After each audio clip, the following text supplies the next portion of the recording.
Everyone knows I can handle a big truck in the USA. Question is, can I handle it over in Europe? Let's find out. Roll that intro.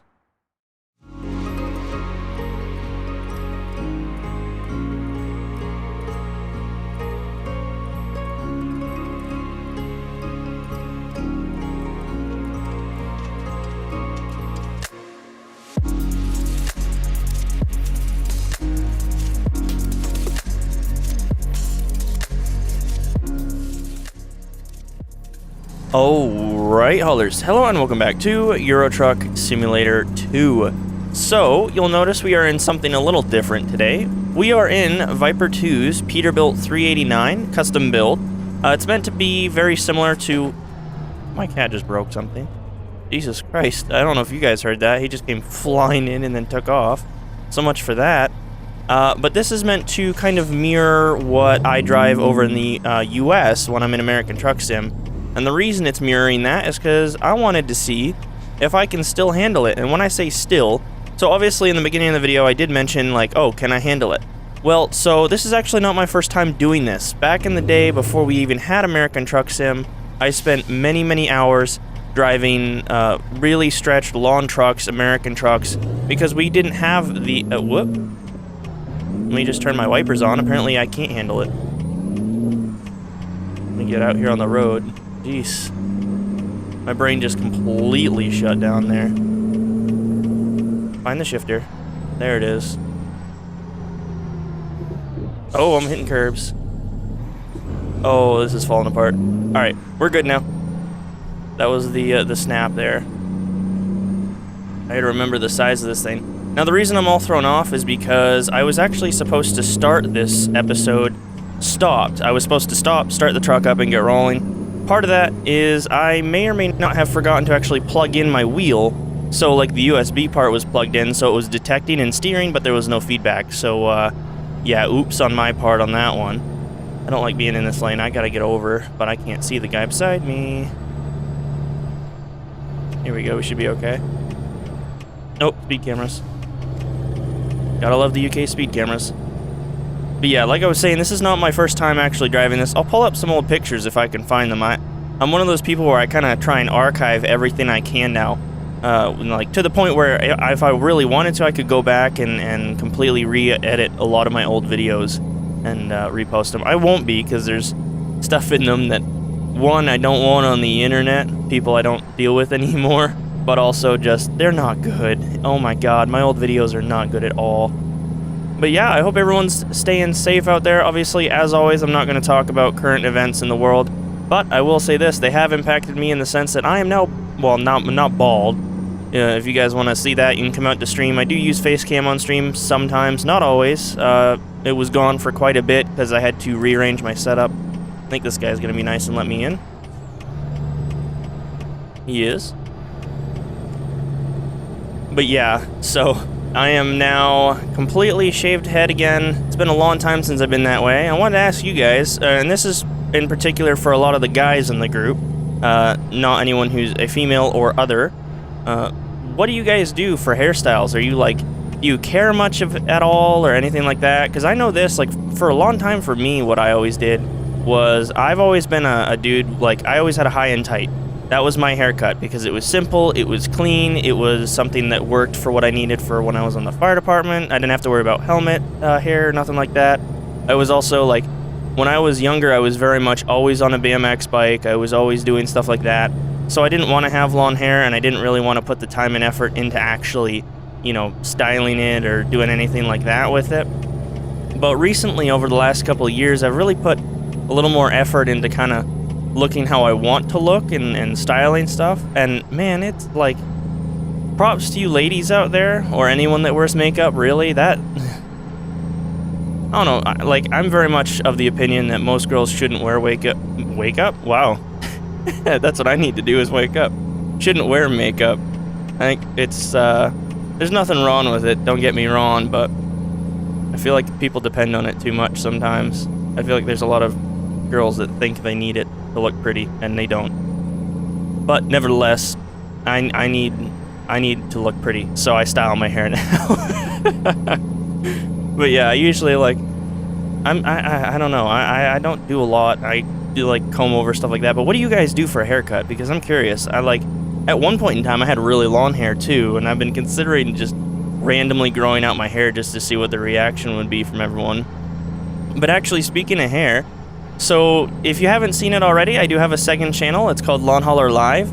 Over there, I post like cut down funny moments of live streams and stuff like that, and I really recommend checking it out.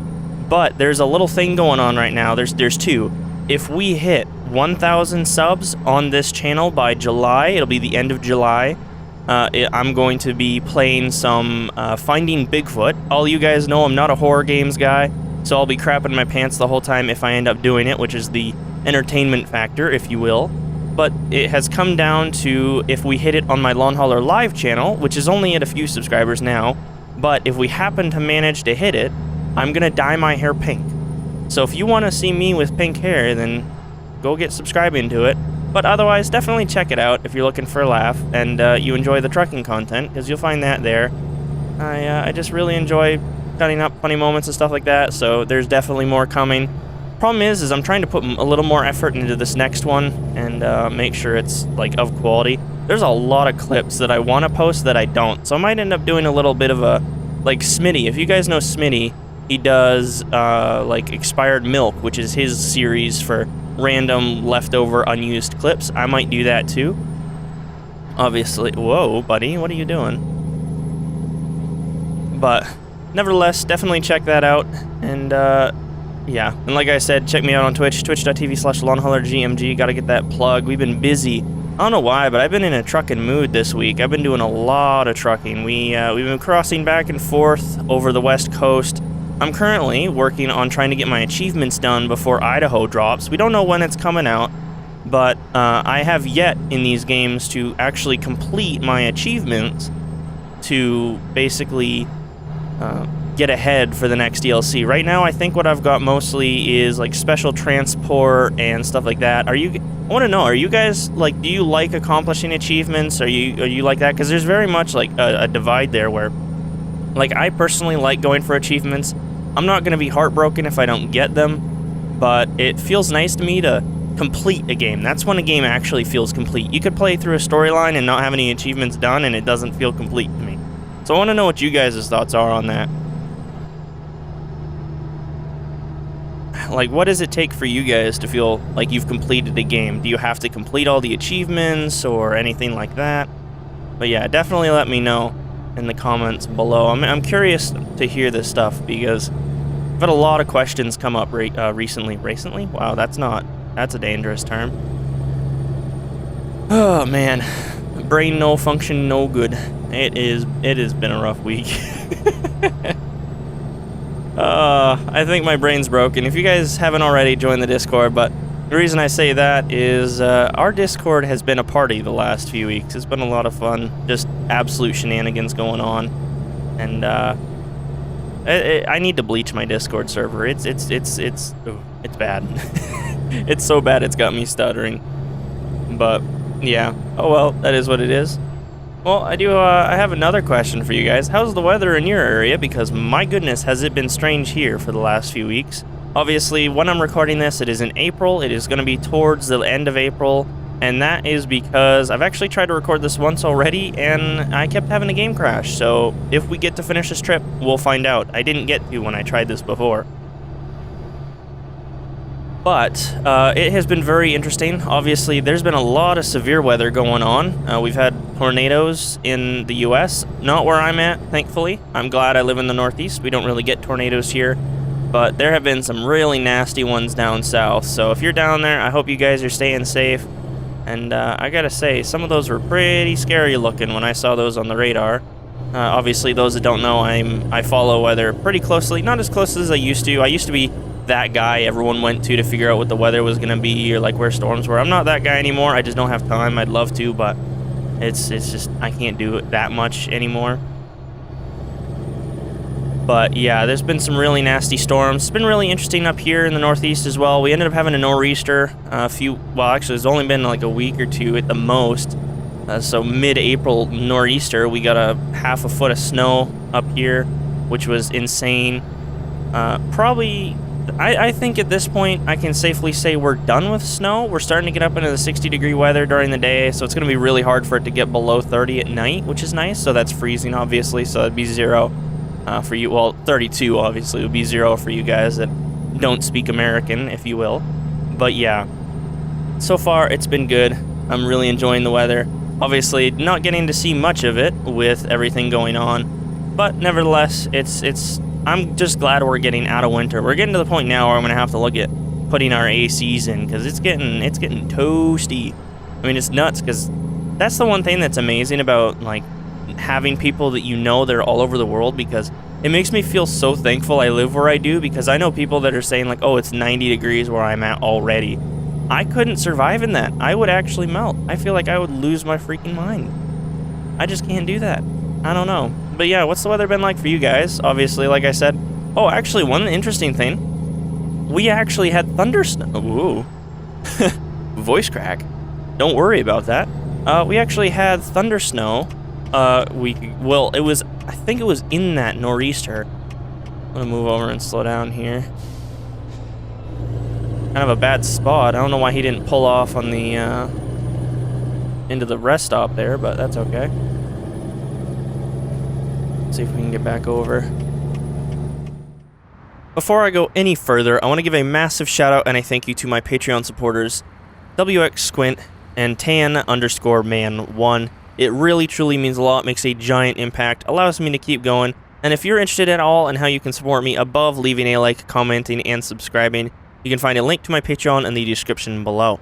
Thanks again, guys, and let's get back to the road. But yeah, we actually had some thunder snow come through. That was really cool. That's not something you get to see very often, and I was very thankful. I only saw a little bit of it. I missed the rest of it because I slept through it. Woke up to not having any power, which is the worst part about living in the Northeast, is it doesn't take a lot for us to lose power. That's probably like one of the nicest things I'm guessing about living in a city is like, you guys probably, like, how often do you guys lose power? Because I know here, like, all it takes is one tree, like one car accident, and whole neighborhoods are out of power, that kind of a thing.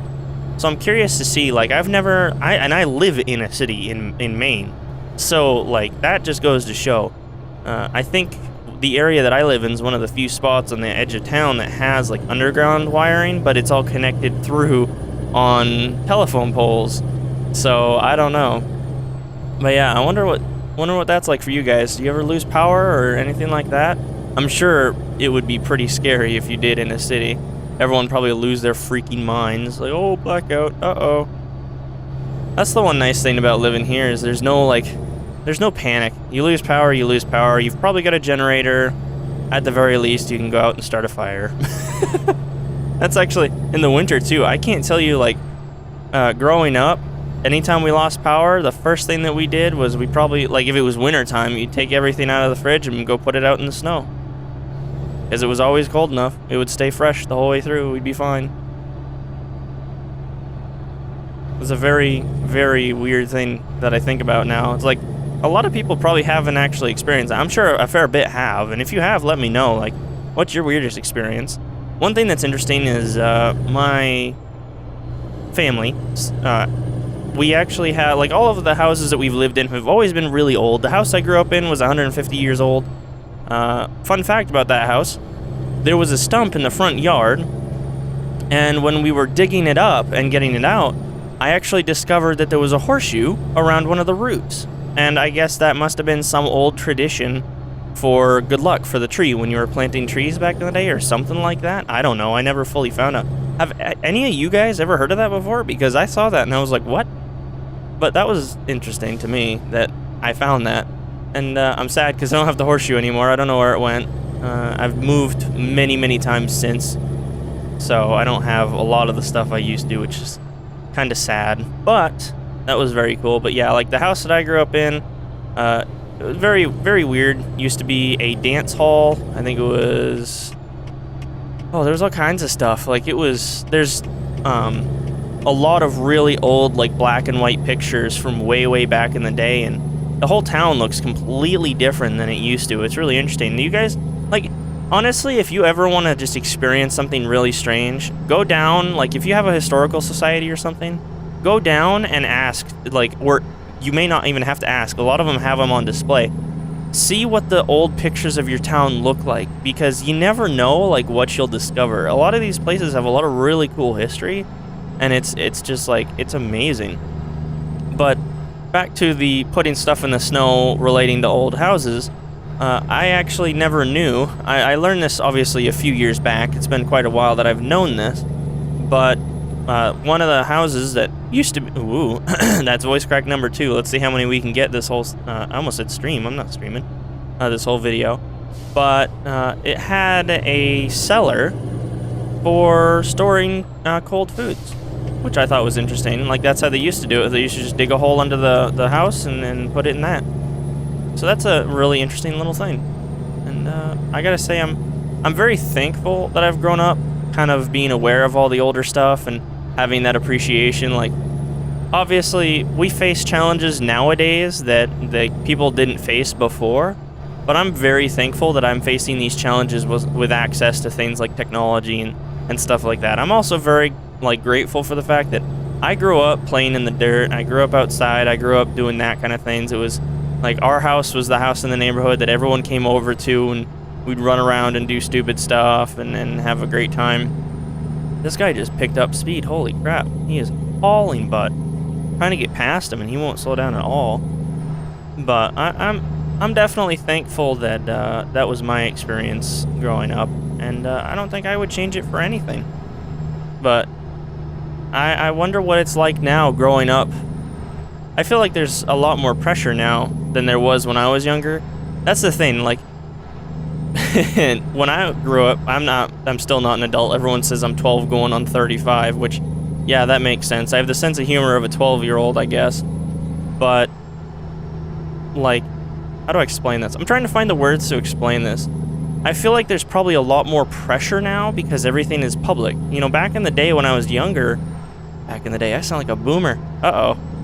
I'm going on 60, apparently. My memory is the memory of an 80-year-old, and that's not good either. But back in my day, there wasn't a pressure there as much. Like, the pressure was from your parents and from school, but I had no idea what the world looked like. I'm thankful I didn't, because going back and looking at the noughties, like the 2000s, it was... I don't know.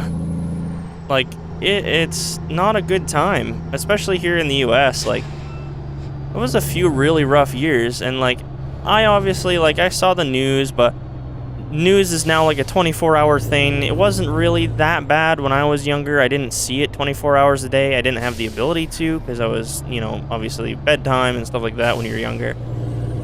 But I was always outside. There was like, it was really nice being oblivious to all the wrong that goes on in the world, and I kind of miss that. What do you guys think? Do you miss that?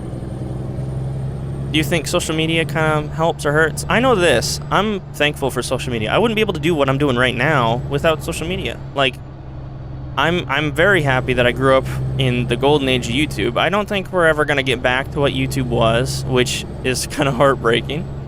You know, there's a lot of things that have happened, you know, between, like, I know this. The thing that's made me the most sad over the last years is watching Machinima, what Machinima did and everything that happened with that. I don't understand what happened with that.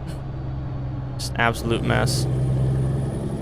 But I hope, at the very least, that I was witness to the first, you know, well, I don't want to say the whole 10 years, because I started watching YouTube in like 2009, when I finally got access to a computer, and that wasn't, like, I didn't have my own, it was just like the household one, so I couldn't watch much of anything. But, actually, fun fact, that's how I discovered Jeff Favignano. If I'm not mistaken, he used to do music, and I used to watch music stuff all the time. I'm almost certain he did guitar videos at some point. I'll have to go back and look at that. See if he still has them up. But I think I found him, like, in 2009 or 2010, doing some kind of cover or something. Which was interesting, because I actually found, like, if you guys know Bay Area Bugs, I found him completely separately, and then they came together and started doing stuff. I don't remember most of that, but it was, those were the days, man. But even then, I witnessed the first kind of 10 years of everything, And I just hope I get to at least partake in the next 10 years and experience it. Hopefully it doesn't go burning itself into the ground like everyone's expecting and or hoping. I know some people want it to go downhill, but I want the best for YouTube. I think I'm very thankful for the YouTube community. I mean, if it wasn't for the YouTube community, I wouldn't, one, be here, just to begin with, just in general. And so, yeah. I'm very, very thankful, and I'm thankful for you guys and the fact that I get to do what I do. Obviously, I don't get paid by YouTube. I don't make any money off of YouTube, but the fact that I get the sheer amount of support that I do means a lot. I really appreciate it. Now, let's see if I can actually handle backing this trailer in. Shouldn't be an issue. I'm actually not bad at backing trailers. I'm going to say this, and then I'm going to completely butcher it. Anyone who's seen me on stream or anything like that, you guys know I've got too much experience to struggle too hard. I actually haven't backed one of these Krone trailers in, though. That's the only downside about European trailers, is they're short. They're very short. So let's see. I wish I had track IR, because that would make my life a million times easier. I also wish that symbol would go away. I'm sorry, guys, too, that I got the symbols on. I usually do a mod that deletes them. But those mods seem to have broken, so we'll just have to deal with it as it is for right now. It is getting dark, too, and I can't fully see because I painted my trailer black like an idiot. Black's a cool thing to, like, color your truck, though. Come on. There's definitely bad colored trucks that are black, but that's okay. I like it. It's a cool paint job. But yeah, let's go ahead. Let's drop this off. Well, that is the end of our trip, and that means that this is the end of this video. I thank you guys a lot for watching. Again, thank you guys for all the support lately. It really, truly means a lot. And if you want to see more as for updates and stuff like that, you can find me on social media at LonghaulerGMG on Snapchat, Twitter, Instagram. I'm also on Instagram, kind of. I don't do much on there, but you can find me there if you want. And TikTok, if you want to do that. I am on TikTok now at LonghaulerGMG. But yeah, thanks again, guys, and I will see you guys on the next trip. Peace.